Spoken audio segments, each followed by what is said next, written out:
Layers panel को हम मजीद explore करते हैं कि उसमें हमारे पास क्या क्या ऑप्शंस अवेलेबल हैं। तो जैसे पहले मैंने आपको बताया था कि जब भी आप कोई न्यू फाइल ओपन करेंगे तो एक आपके पास डिफॉल्ट एक आ जाएगी बैकग्राउंड लेयर, जो कि यूजुअली लॉक भी होती है। तो आपने अगर न्यू लेयर ओपन करनी है तो उसका शॉर्टकट आपको, जैसे हमने डिस्कस किया था, तो कंट्रोल शिफ्ट एंड उसका शॉर्टकट है। अगर आप लेयर को नाम देना चाह रहे हैं तो नाम भी दे सकते हैं। नाम देने का फायदा क्या है कि आप लेयर्स को जब आप काम कर रहे होते हैं तो आपके लिए आइडेंटिफाई करना मुश्किल होगा लेयर को, क्योंकि जब भी आप काम कर रहे होते हैं और अगर आपने उसको मल्टी लेयर पे किया तो फिर आपके लिए उसको समझना थोड़ा सा मुश्किल हो जाता है। मैं यहाँ पर आपको कोशिश करता हूँ कि फाइल ओपन करके दिखाऊं जिसमें आपको लेयर्स पता चल जाए, ताकि आपको थोड़ा सा आइडिया हो जाए कि लेयर्स जब हम लेयर बहुत ज्यादा होती हैं तो फिर उनको आइडेंटिफाई करना या स्पेसिफिक लेयर को सिलेक्ट करना थोड़ा सा मुश्किल हो जाता है। तो इस तरह फिर सम केसेस में आपको जरूरत पड़ सकती है कि आप लेयर को नाम दे दें कोई। तो ये एक फाइल मैंने आपके सामने ओपन की। हालांकि इसमें भी फाइल लेयर्स बहुत ज्यादा नहीं है, लेकिन फिर भी आप अगर यहाँ पे ये मूव टूल सेलेक्ट कर लें, मूव टूल का शॉर्टकट मैंने आपको बताया था वी है, वी सिलेक्ट करके आप यहाँ पे अगर सिलेक्शन करें, राइट क्लिक करें, तो वो आपको बताएगा कि कौन कौन सी ऑप्शन अवेलेबल है, लेयर 3, लेयर 2। तो अभी तो पता नहीं चल रहा आपको, तो यूजुअली लोग क्या कर रहे होते हैं, सिलेक्ट करते हैं और ऐसे मूव करके देखते हैं कि अच्छा ये वाली लेयर सिलेक्टेड है, और इसको वापस लेके जाने के लिए अंडू करेंगे तो वापस अपनी जगह पे चली जाती है। तो अगर आप इसको नाम दे देंगे, जैसे अगर यहाँ पे मैं इसको नाम दे देता बॉटल, और उसके बाद यहाँ पर मैं इसको नाम दे देता बैग, बीजी, और उसके बाद यहाँ पर मैं इसको नाम दे देता हेयर ग्रोथ, बीजी। तो अब अगर मैं यहाँ पे इसको सिलेक्ट करूँ, राइट क्लिक करूँ, तो वो मुझे बता रहा है कि आपने कौन सी लेयर सेलेक्ट करनी है, बॉटल सेलेक्ट करनी है, बीजी सेलेक्ट करनी है या बैकग्राउंड सेलेक्ट करनी है। अगर मैं यहाँ से बीजी सेलेक्ट करूंगा तो वो बैकग्राउंड सेलेक्ट हुआ है, ना कि वो बॉटल सेलेक्ट हुई है। और अगर मैं यहाँ से बॉटल सेलेक्ट करूँ तो अब जो है वो बॉटल सेलेक्ट हो गई। और यहाँ पे मैं आपको वही चीज़ हम पीछे करके आए हैं, एक दफ़ा फिर बता देता हूँ, क्योंकि लास्ट सेव चेंजेस के ऊपर अगर आप जाना चाहें तो उसका शॉर्टकट मैंने आपको बताया था रिवर्ट का, F12। F12 करेंगे तो ये आपका वापस चला गया। तो ये फाइल मैंने ओपन की थी आपको ये समझाने के लिए कि लेयर नेमिंग का आपको क्या फ़ायदा होगा। तो आप न्यू लेयर जब क्रिएट कर रहे थे हम, तो कंट्रोल शिफ्ट एन उसका शॉर्टकट था। यहाँ से हमने इसको लेयर को नाम देना चाहें तो फर्स्ट लेयर आप कह सकते हैं कि हमने ये पहली लेयर हमारी आ गई। ओके करें तो ये आपकी ट्रांसपेरेंट लेयर बनती है यहाँ पे। अब इसमें ये आपका यहाँ पर इसको अगर आपकी स्क्रीन के ऊपर पूरा आ रहा है tool bar, well and good. अगर नहीं आ रहा तो आप इसको यहाँ से, ये ऊपर दो एरो बने हुए हैं, इसके ऊपर क्लिक करेंगे तो ये टूल बार आपका एक्सपैंड हो जाएगा और ये डबल दो लाइनों में आपका आ गया। यहाँ पर ये जो ऊपर कलर आ रहा है ये आपका, इसे कहते हैं फोरग्राउंड कलर, और ये आपका बैकग्राउंड कलर है। इसके अप्लाई करने के शॉर्टकट होते हैं। पहले मैं आपको यहाँ पे ये कलर सेलेक्ट करता हूँ। कलर में से मैंने कैसे सेलेक्ट किया, मैंने इस जो व्हाइट स्वैच है इसके ऊपर मैंने क्लिक किया तो ये कलर पिकर आ गया। कलर पिकर में आपके पास मुख्तलिफ कलर पैलेट्स हैं। यहाँ पे HSP, RGB, LS, LAB, CMYK और हेक्सा। ये कुछ भी नहीं है, एक कलर के जो है ना वो कोडिंग के स्टाइल हैं। जैसे वाइट को RGB में 25, 255, 255, 255 कहते हैं, और हेक्सा में वाइट का जो कोड होता है वो FFF होगा, 6 टाइम F होता है। हेक्सा के जो आपके कोड होते हैं वो 6 डिजिट पे मुश्तमिल होते हैं। इसी तरह से ब्लैक के लिए आपका जो हेक्सा होगा वो आपका 6 टाइम जीरो होगा, 0 0 0 0 0 0। तो ये आपका ब्लैक आ गया। और अगर आप उसको RGB में देखें तो RGB में वो R की वैल्यू भी जीरो हो गई, G की वैल्यू भी जीरो हो गई और B की वैल्यू जीरो हो गई। तो बेसिकली आपके जो कलर्स होते हैं वो मुख्तलिफ कलर से मिलके मिक्स होकर बनते हैं। तो आप अगर कलर की वैल्यू आपको RGB में बताए तो RGB में एंटर कर लें, अगर आपको कलर की वैल्यू हेक्सा में बताए तो आप हेक्सा में एंटर कर लें। जैसे मुझे पता है कि अगर मैं यहाँ पे इसको 255 कर दूंगा और बाकी दोनों वैल्यू जीरो होंगी तो मेरा प्योर आर रेड कलर जो है ना मेरे पास आ जाएगा 255 करके। और अगर मैं दूसरी तरफ क्या करूँ कि इसको मैं यहाँ पे ग्रीन को कर देता हूँ 255 और इसको आर को कर देता हूँ जीरो, तो मेरा जो प्योर ग्रीन कलर है वो आ जाएगा। तो मैं ग्रीन ही पिक कर लेता हूँ। अब मेरे पास यहाँ पे दो कलर आ गए, एक फोरग्राउंड और एक बैकग्राउंड कलर। इनको आप अप्लाई कर सकते हैं किसी भी ऑब्जेक्ट के ऊपर। इस वक्त जो हमारी लेयर सेलेक्टेड है वो है फर्स्ट लेयर। तो अब मैं कोई भी अगर काम करूंगा तो वो उसके ऊपर अप्लाई होगा फर्स्ट लेयर के ऊपर। मेरे पास यहाँ पे शॉर्टकट है और ऑल्ट बैक स्पेस। ऑल्ट और बैक स्पेस को मैं मिला के प्रेस करूंगा तो जो background layer, sorry first layer है, उसके ऊपर फोरग्राउंड कलर जो है वो अप्लाई हो गया। और अब मेरे पास एक और शॉर्टकट है, उसको मैं यूज करता हूँ कंट्रोल बैक स्पेस।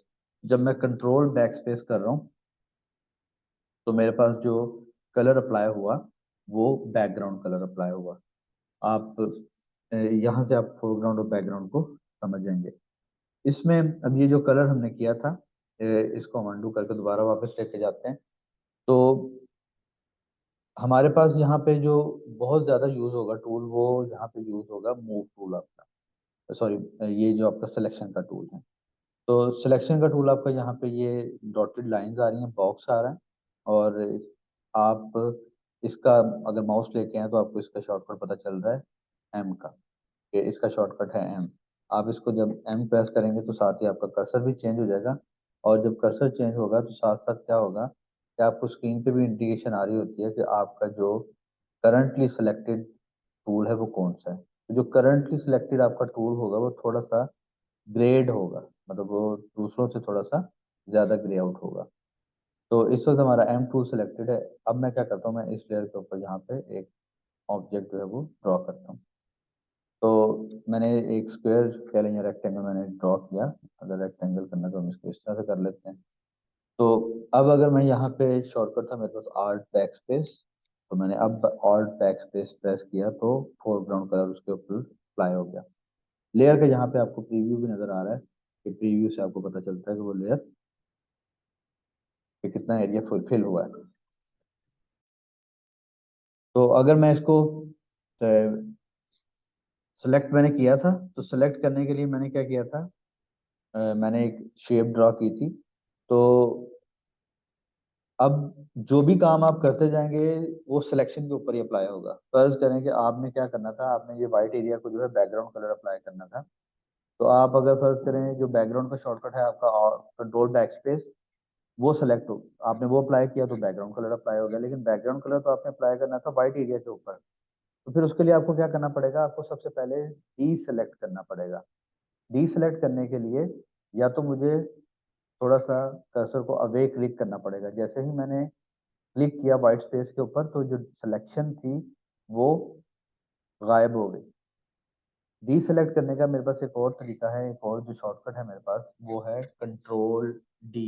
जब मैं कंट्रोल डी करूंगा तो उससे भी जो ऑब्जेक्ट होगा वो डीसेलेक्ट हो जाएगा। तो आपने इसको क्लिक अवे किया, और क्लिक अवे करके आपने अब क्या किया, बैकग्राउंड लेयर को सिलेक्ट किया और अब आपने शॉर्टकट यूज किया कंट्रोल बैक स्पेस। तो अब आपका बैकग्राउंड कलर जो है वो अप्लाई हो गया। तो डीसेलेक्ट समझाने के लिए मैं आपको एक और चीज करके दिखाता हूँ।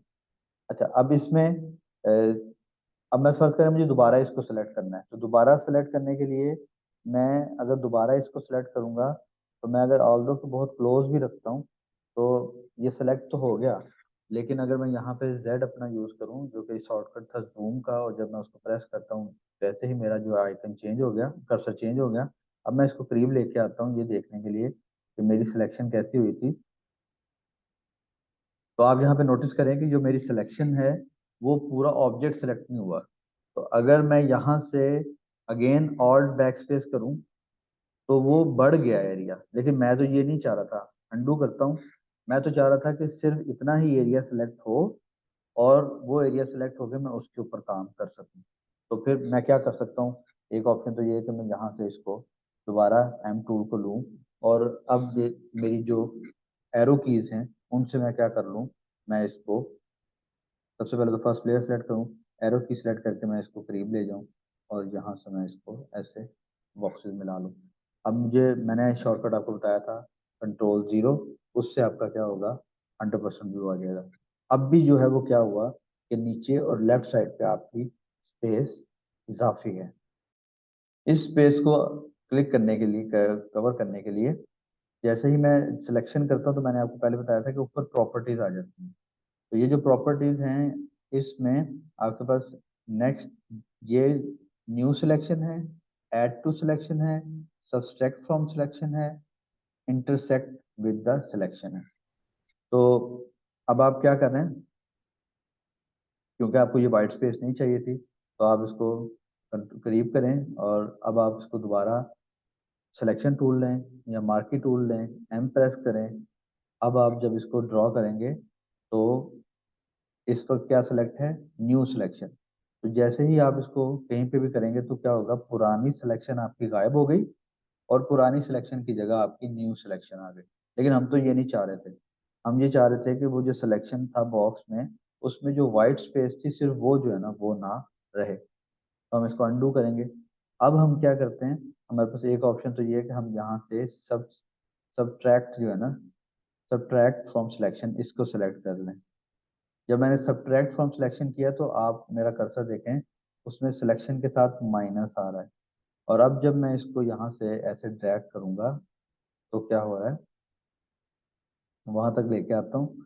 तो अब ये क्या करेगा, जितना एरिया मैंने अभी सेलेक्ट किया है इसको पहली सिलेक्शन में से काट देगा। तो अब मैंने जैसे ही उसको छोड़ा तो आप देखें सिलेक्शन, उतनी सिलेक्शन जो है वो वाइट स्पेस जो एडिशनल सिलेक्ट हुई थी वो खत्म हो गई। तो इस तरह से आप सिलेक्ट कर सकते हैं, न्यू सिलेक्शन कर सकते हैं या सिलेक्शन में आप कमी पेशी कर सकते हैं। तो ये चीज भी मैंने आपको बताई थी कि हर टूल जो आप सिलेक्ट करेंगे वो आपको कंट्रोल ऑल्ट और शिफ्ट के साथ मुख्तलिफ ऑप्शन देगा।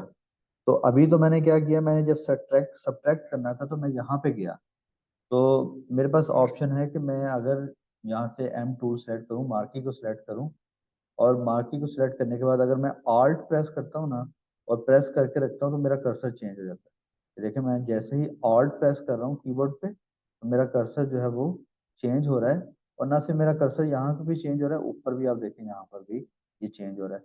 अब अगर आप इसको यहाँ से सब्ट्रैक्ट करेंगे तो क्या हुआ कि आपका ये सिलेक्शन माइनस हो जाएगी। लेकिन सिलेक्ट करते हुए आपने नोटिस किया कि इसमें थोड़ा सा ना ब्लू पार्ट भी आपका जो है वो सिलेक्ट हो रहा है। तो अब आप क्या करें, अब आप या तो ये करें छोड़ें, और अब आप इसको फिर अनडू करें, और फिर अनडू करके आप दोबारा से इसको सिलेक्ट करें। दूसरा क्या है आपके पास ऑप्शन कि आपने ये कीज के साथ ही आपका काम थोड़ा स्पीड अप होगा। आप यहाँ से की प्रेस करें और आप इसको यहाँ से लेट सपोज इसको अनडू करता हूँ मैं, आर्ट सेलेक्ट करता हूँ और फर्ज करें मुझसे ये वाइट स्पेस सेलेक्ट होगी जो कि मैं सिलेक्ट नहीं करना चाह रहा। तो अब मेरे पास ऑप्शन अवेलेबल है कि मैं आर्ट प्रेस करके रखूँ और साथ ही मैं जो है स्पेस बार दबा दूं और उसको भी होल्ड करके रखूं। तो जैसे ही मैंने स्पेस बार दबाया तो अब मैं इस सिलेक्शन को मूव कर सकता हूँ। मैंने इस सिलेक्शन को किया भी है, सिलेक्ट भी कर रखा है, और मैं साथ ही इसको मूव भी कर सकता हूँ। अब अगर मैं इसको यहाँ से यहाँ ले आऊँ, जहाँ पर मैं मुतमिन हूँ वहां छोड़ूं, तो वो ऑब्जेक्ट आपका जो है वो सिलेक्ट हो गया। तो इस तरह हमने सिलेक्ट कर लिया। तो मैं आपको ये बता रहा था कि अगर फर्ज करें आपसे सिलेक्शन, एक तरीका तो ये देखें हमने कितनी मुश्किल से क्या किया, एग्जैक्टली उतने एरिया को सिलेक्ट किया जो कि हम सिलेक्ट करना चाह रहे थे। तो दूसरा तरीका क्या है कि आप ये जो आपके पास विजुअल क्लू आ रहे हैं, आप इन क्लू को फॉलो करें। जैसे देखिए पिंक लाइन जो है वो आपको जो बता रही है कि अब आप जो है वो उस बॉक्स के बिल्कुल एज के ऊपर आ गए। मैं आपको जूम करके आपको दिखाता हूँ।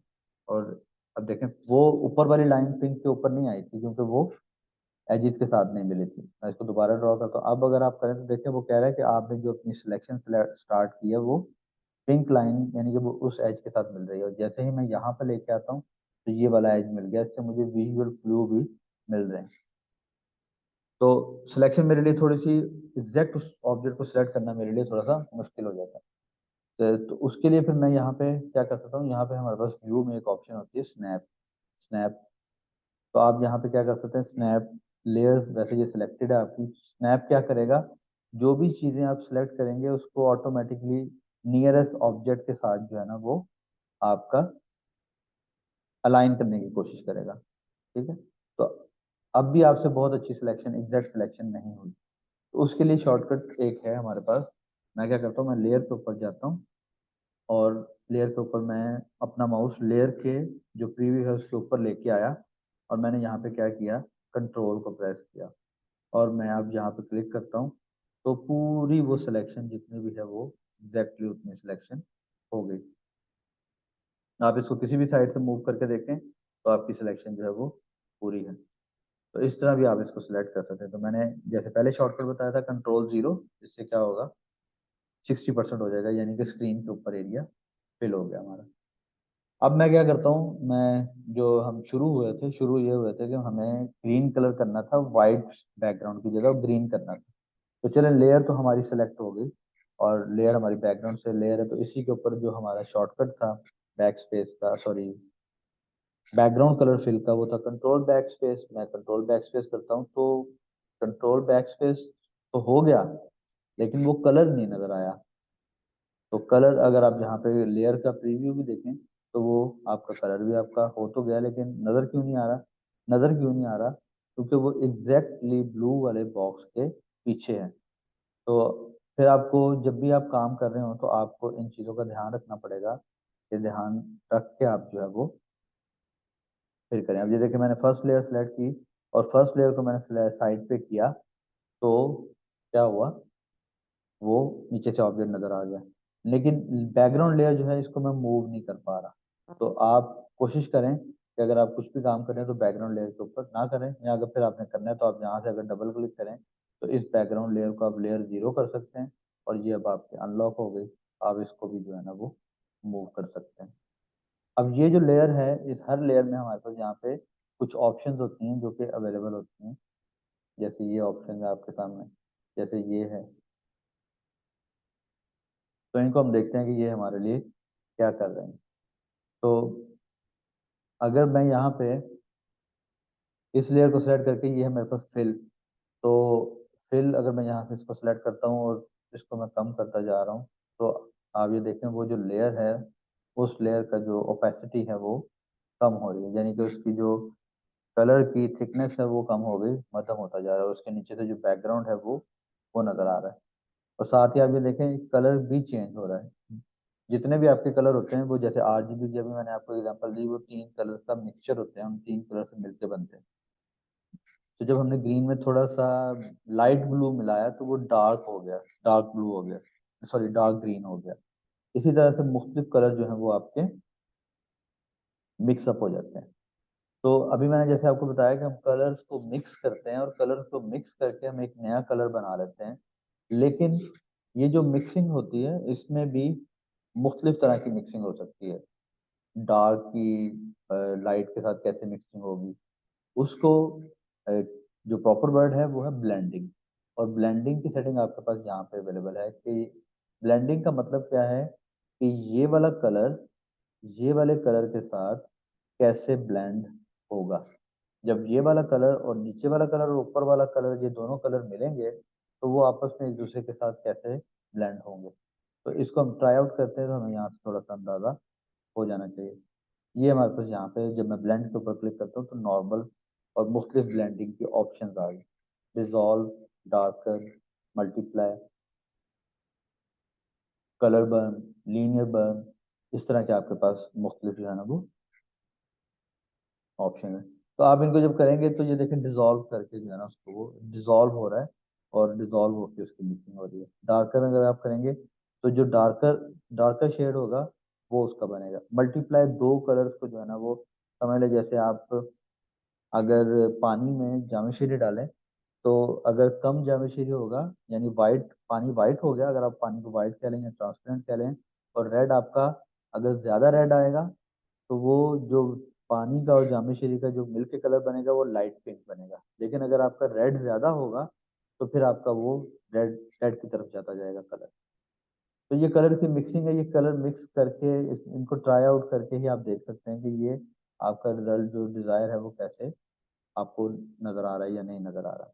लेकिन बहरहाल ये ब्लेंडिंग ऑप्शन हमारे पास अवेलेबल है, जिसमें हम ये कर सकते हैं कि हम दो लेयर्स को ब्लेंड कर सकते हैं। ब्लेंडिंग की जो सबसे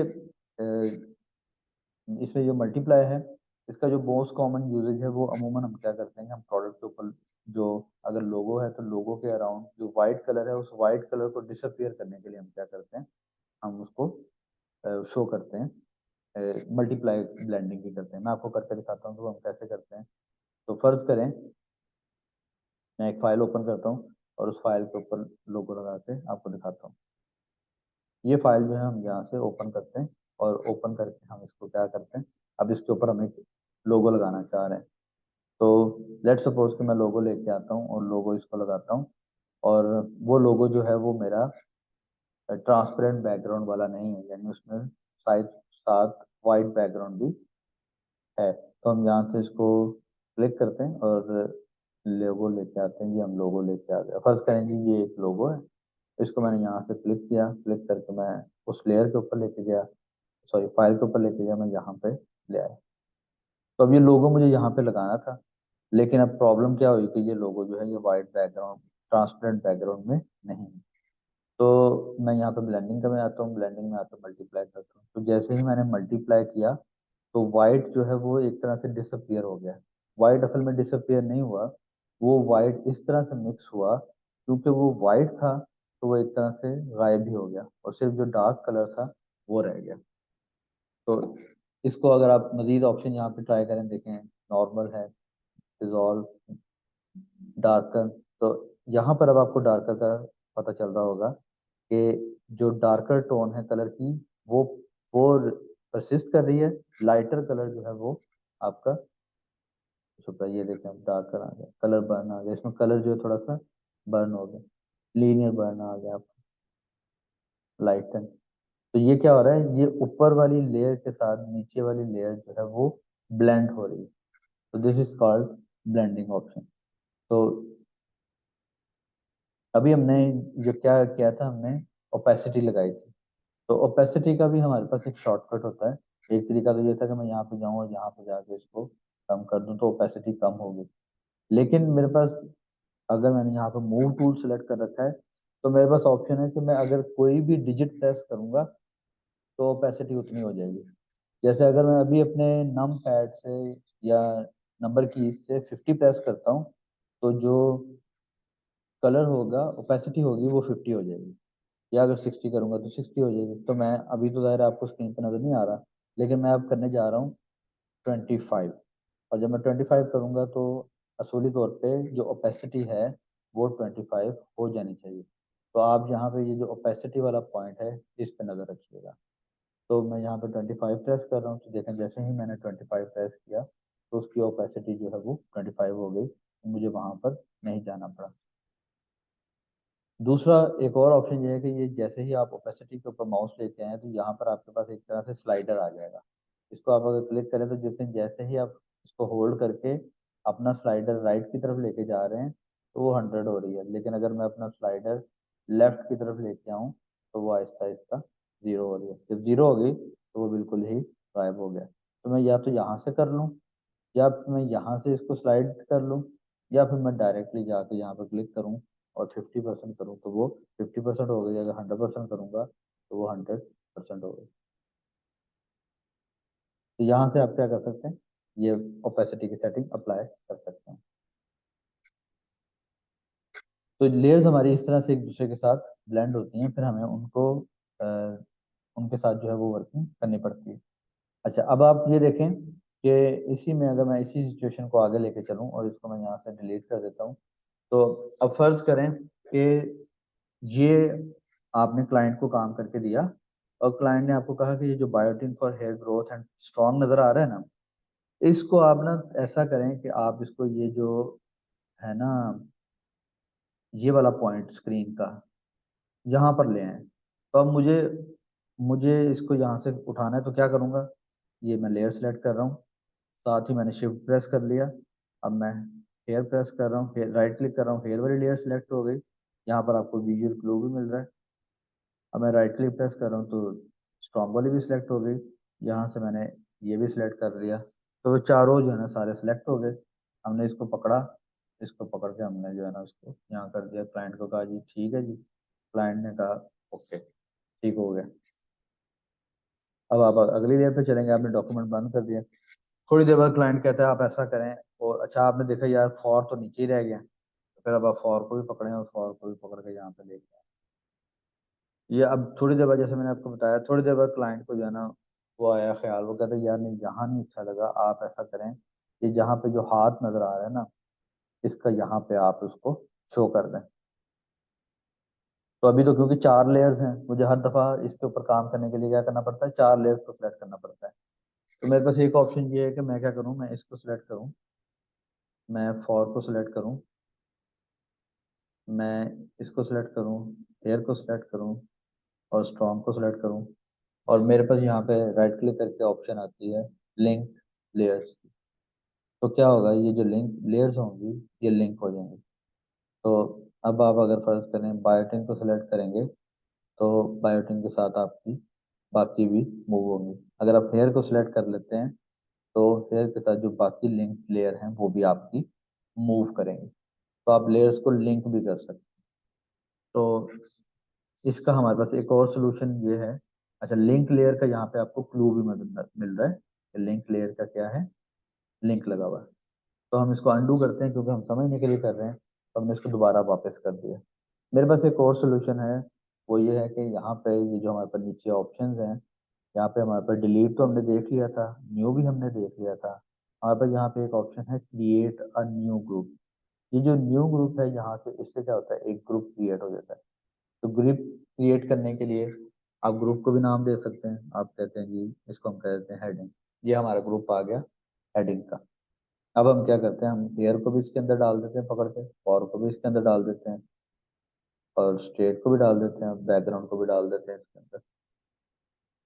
तो अब ये है, अब ये आपका ग्रुप हो गया। तो अब फर्ज करें, अब आपको बायोटिन नहीं हमने अभी तक डाला, हम बायोटिन भी उठा के यहाँ से डाल देते हैं। ये सारा जो है ना यहाँ पे आ गया। तो लेयर में अभी हमने यहाँ आगे देखना था, लेकिन चले यहाँ पे क्योंकि इसका सिचुएशन भी बन रही है तो मैं आपको बता देता हूँ। यहाँ पर आपके पास आई का आइकन बना हुआ है, यहाँ से आप इसको हाइड करेंगे तो ये देखें आपकी हाइड हो रही है। और यहाँ पर आपको एक और चीज भी सारी समझ आ गई। आपका जो हेयर है वो थोड़ा सा डल हो गया। वो डल क्यों हो गया, क्योंकि टेक्निकली हेयर को जो है वो इसके ऊपर होना चाहिए था। तो अब आपकी अरेंजमेंट ठीक हो गई। अब आपने इसको मूव करना है तो आप पूरे ग्रुप को सिलेक्ट करें तो पूरे ग्रुप को आप मूव कर सकते हैं। अगर आप चाह रहे हैं कि पूरा ग्रुप जो है वो इस बॉटल के भी ऊपर आ जाए तो आप बॉटल के ऊपर लेके आ जाएं, और बजाय लेफ्ट साइड पे लगाने के राइट साइड पे लगा दें। तो इस तरह से आप क्या कर सकते हैं, ग्रुपिंग भी कर सकते हैं। ग्रुपिंग के बाद आप इसको, मैं ग्रुप को भी दोबारा अंडू कर रहा हूँ, बल्कि अंडू के बजाय मैं यहाँ से फाइल में जाके रिवर्ट करूंगा। या रिवर्ट का भी मैंने शॉर्टकट आपको बता रखा है, F12 करूंगा तो मेरा सब कुछ पहले जैसा हो जाएगा।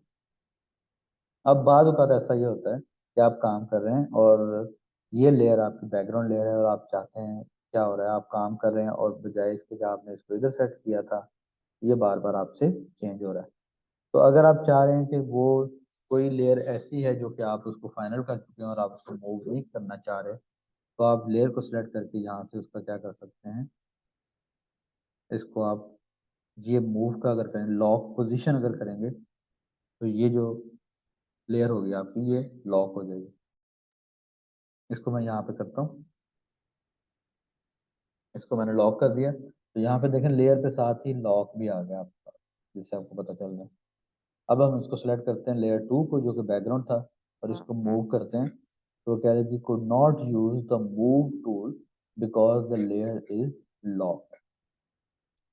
तो इस टूल के ऊपर आप इस लेयर को मूव नहीं कर सकते आप। तो अगर आपने इसको मूव करना है तो आप इसको क्या करें, आप इसको यहाँ से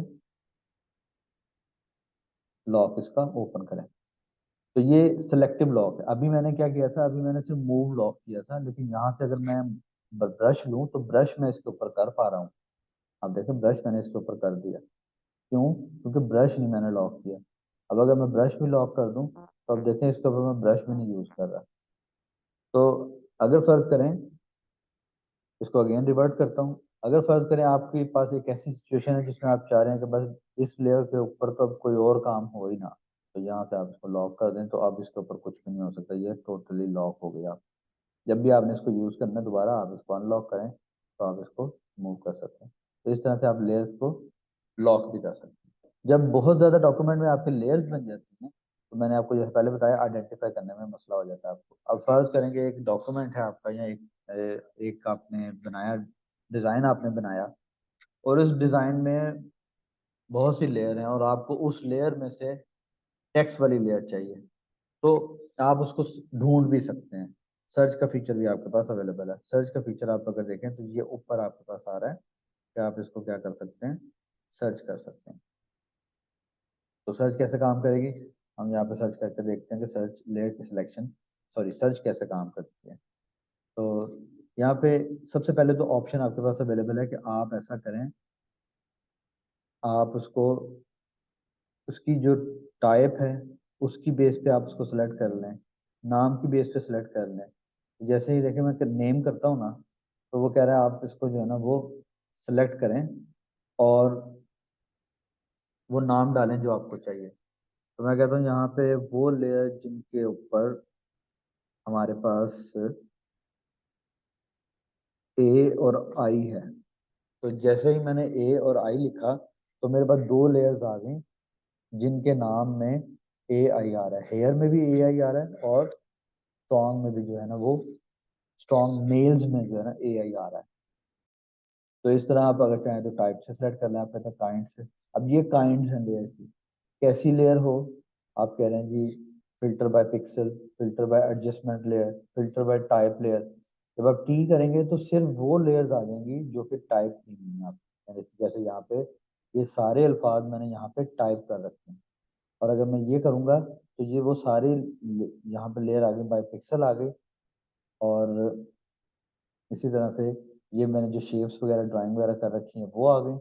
तो आप बाय काइंड कर सकते हैं, बाय नेम कर सकते हैं, बाय इफेक्ट भी आप ढूंढ सकते हैं।